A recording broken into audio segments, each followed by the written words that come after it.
Dan pemirsa, kami undang Anda untuk aktif berpartisipasi. Anda bisa mengajukan pertanyaan langsung melalui telepon interaktif maupun WhatsApp interaktif dengan nomor yang akan tertera di layar televisi Anda. Ajukan pertanyaan Anda sekarang, pemirsa, agar kami bisa menjawab pertanyaan Anda secepat mungkin. Dan sore hari ini kami masih berusaha untuk menghubungi Bapak Lianto Sudarso, Investment Specialist Mega Capital Indonesia. Sambil saya akan menyampaikan pemirsa ya, saham Sirex hari ini mengalami kenaikan yang cukup signifikan di tengah wacana dari pemerintah untuk membuat laptop merah putih. Sirexindo Mandiri Buana menguat 24,79%. Dan pemirsa, kalau kita mencermati dari sisi performa selama 1 minggu sudah menguat 44,5% dan 1 bulan 18,7%.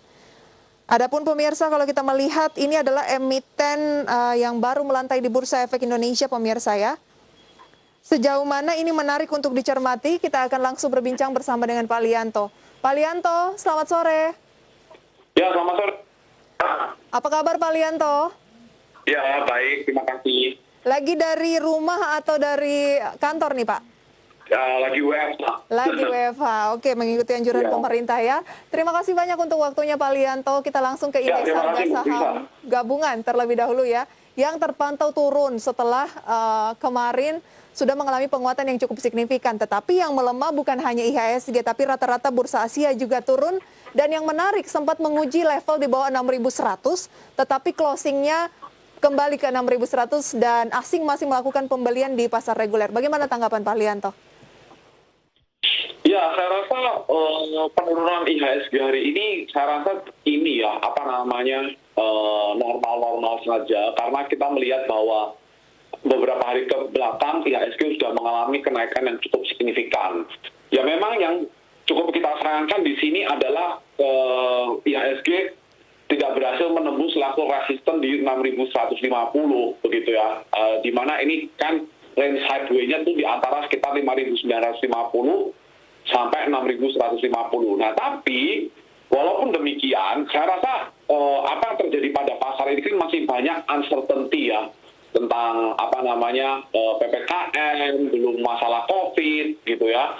Terus belum lagi fund manager yang harus membagi likuiditasnya karena banyak proyek isu dan juga potensi-potensi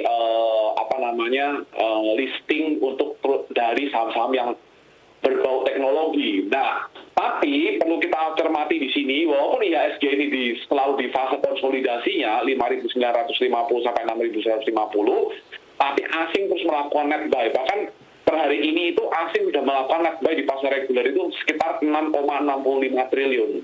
Nah, ini artinya kan ada signifikan ya, ada tanda-tanda kenapa asing masih membeli saham-saham kita di tengah kondisi seperti ini, begitu. Jadi yang harus kita perhatikan bukan dari kondisi merah atau hijaunya IHSG, tapi lihat animo dari investor asing selama tahun berjalan 2021 masih mencatatkan pembelian 6,65 triliun. Bahkan untuk hari ini saja masih hijau 204,96 miliar rupiah. Oke. Dan salah satu fenomena yang menarik hari ini adalah terkait dengan wacana pemerintah untuk membuat laptop merah putih, laptop buatan anak bangsa dengan menggandeng Sirex. Dan Sirex auto reject atas, kenaikannya hampir 25% pada closing. Bagaimana Anda menanggapi fenomena dari Sirex? Saya rasa ini ya, apa yang terjadi pada saham Sirex ini ya, ini kan masih seperti orang people buy on news begitu ya. Ya, betul. Nah, tapi saya rasa investor masih harus mencermati dahulu karena kan namanya juga rencana ya, belum pasti terjadi gitu. Nah, jadi jangan sampai Anda beli saham ini hanya berdasarkan sentimen yang belum jelas dan akhirnya Anda nanti di dalamnya malah ini tanda kutip nyantuk begitu bahasanya. Oke. Jadi Anda memilih untuk di hold dulu. Bagi yang belum memiliki Sirex ini jangan buru-buru ikutan karena kenaikannya sudah 24% dan ini lebih kepada animo sesaat dengan adanya sentimen yang ada. Ya, betul sekali. Jadi kan dulu-dulu ini kan kita banyak sekali ya investor retail itu kena namanya FOMO ya, fear of missing out gitu. Nanti Kalau nanti itu terjadi lagi bagaimana begitu? Dan kita udah melihat beberapa kasus FOMO di sini yang selalu di atas selalu menangis, selalu menyesal di belakangnya seperti itu. Tapi kalau kita lihat kenaikannya sejak IPO memang sudah luar biasa, cukup menarik juga. Karena untuk 1 bulan terakhir saja, kenaikannya sudah mencapai 40% lebih. 1 minggu 44,55%, 1 bulan 18,7%. Untuk trading Anda sarankan tidak si Rex ini, Pak? Nah, sebenarnya kalau saya lihat secara sekilas, dia punya cash flow itu sebenarnya masih negatif. Jadi sebenarnya kalau memang perusahaan yang membuat seperti mungkin laptop atau komputer seperti ini, kalau cash flow-nya negatif ini kan harus jadi pertanyaan. Oke, kalau kita lihat jeroannya gitu ya, atau lebih ke fundamental dari Zirex ini pemirsa, sebenarnya laporan keuangan per kuartal 1 2021 laba bersih turun drastis 87,01% secara tahunan menjadi 3,63 miliar per akhir Maret 2021 dibandingkan periode yang sama di tahun lalu. Jadi memang harus dicermati lagi ya, jangan cuma melihat harga sahamnya terbang dalam sehari kemudian memiliki persepsi bahwa ini masih akan melanjutkan kenaikan sama seperti emiten-emiten lain belakangan ini yang terbang ya Pak Lianto? Ya, betul sekali. Anda tidak sarankan dulu si Rex ya bagi yang belum punya? Belum, saya masih belum sarankan juga. Karena juga ini sahamnya sebenarnya juga di cover sama analis, jadi kita nggak tahu banyak tentang dalamnya juga sebenarnya. Oke, itu dia untuk si Rex pemirsa ya, seiring dengan wacana dari pemerintah untuk menggandeng perusahaan tersebut membuat laptop merah putih. Kita ke Unilever yang menjadi emiten update kami sore hari ini, di mana kinerjanya turun, dan bukan hanya kinerjanya tapi harga sahamnya juga sudah cukup turun drastis dari awal tahun. Apa yang harus dilakukan bagi yang masih nyangkut di Unilever, Pak Lianto? Nah, ini tergantung ya nyangkutnya di mana ya. Kalau mungkin saya bilang ini The Mighty Unilever ini saya rasa mengalami namanya structural change begitu. Ya, di mana ini mengapa yang membuat Unilever ini menderita terus turun ya. Padahal kan kalau dipikir-pikir kan dia kan harusnya salah satu defensive sector gitu ya. Nah, karena memang penjualan dari home personal care produknya dia yang menjadi cukup mayoritas dari revenue dia ini turun terus sejak pandemi terutama ya. Nah, jadi apalagi ditambah lagi dengan daya beli masyarakat sekarang ini yang melemah. Nah, sebenarnya Unilever pada range seperti ini ya kita bisa dibilang dia itu lebih murah tanda kutip daripada daripada biasanya yang tingginya kan hampir sekitar 40 kalian kan. Nah, tapi di range ini sebenarnya ya kalau kita lihat masih banyak sebenarnya perusahaan-perusahaan konsumsi yang menurut saya masih lebih murah daripada dia dan masih bisa memberikan laporan keuangan lebih bagus daripada Unilever. Oke, jadi nggak heran kalau Unilever terus dijual sama investor. Unilever ini downtrend tapi nggak murah juga ya? Yes. Untuk saat ini nggak menarik? Betul. Untuk saat ini tidak menarik Unilever ya?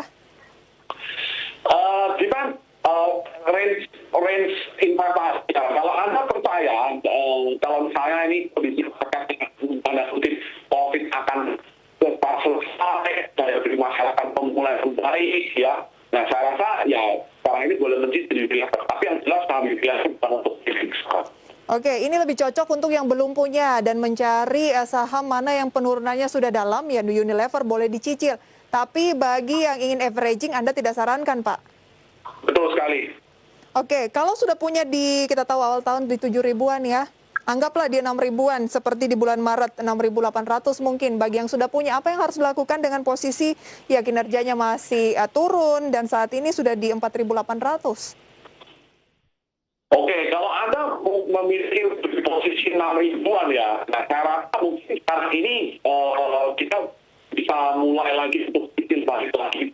Asumsi kalau Anda percaya dan consumption ini akan pulih dari tuan. Jadi kan kalau kita lihat kayak Amerika itu setelah saham teknologinya naik, nah nanti saat mereka udah mulai menaikkan suku bunga, saham teknologi ini akan tanda kutip kena profit taking ya. Nah, dan sebenarnya harusnya saham-saham konsumsi ini kalau misalnya suku bunganya nanti dinaikkan, ekonomi sudah mulai membaik, ya harusnya saham-saham ini ya akan jadi highlight lagi lah.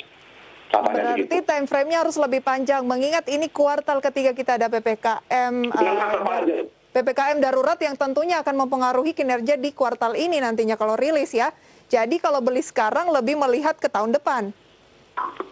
Ya, mungkin bisa, sebenarnya saya nggak harus sampai tahun depan ya. Sebenarnya mungkin kalau misalnya, let's say, PPKM ini dibuka dan vaksinasi lebih cepat ya, mungkin saya rasa kuartal 4 mungkin harusnya akan ada tanda-tanda rebound dari sektor konsumsi, begitu. Pak Alianto melihat range dari Unilever tentunya jangka pendek tidak disarankan, lebih ke jangka menengah. Karena dia downtrend. Oke, range-nya di level berapa Pak Alianto? Bagaimana? Sorry, Mas. Range-nya mungkin support dan resisten yang bisa dicermati oleh pemirsa untuk jangka menengah? Nah, ini sebenarnya kalau hari ini sendiri pun Unilever kan turun lagi ya. Cukup dalam ya? Dia aja hari ini turun 4% di 4.800. Hampir 4,5. Dia sekarang sebenarnya udah di level support ini, hampir low dari hampir 3 tahun yang lalu gitu. Resistennya? Jadi kita harus lihat dulu nih tentang apakah dia masih akan tertekan atau tidak gitu. Kalau ini jebol, 48 jebol, akan menguji support selanjutnya di level berapa Pak? Nah, kalau 4.800 jebol, saya rasa investor harus mencepati lagi mungkin di mungkin 4.600 sampai 4.500 saja. Oke, kita bisa berharap pada peluang kenaikan ke level berapa yang terdekat Pak? Pak Lianto? Pak Lianto bisa dengar suara saya? Halo? Oke, tampaknya ada 7 triliun rupiah. koneksi yang terputus ya dengan Pak Lianto. Nanti akan kami perbaiki pemirsa dan kami akan segera kembali usai jeda pariwara berikut.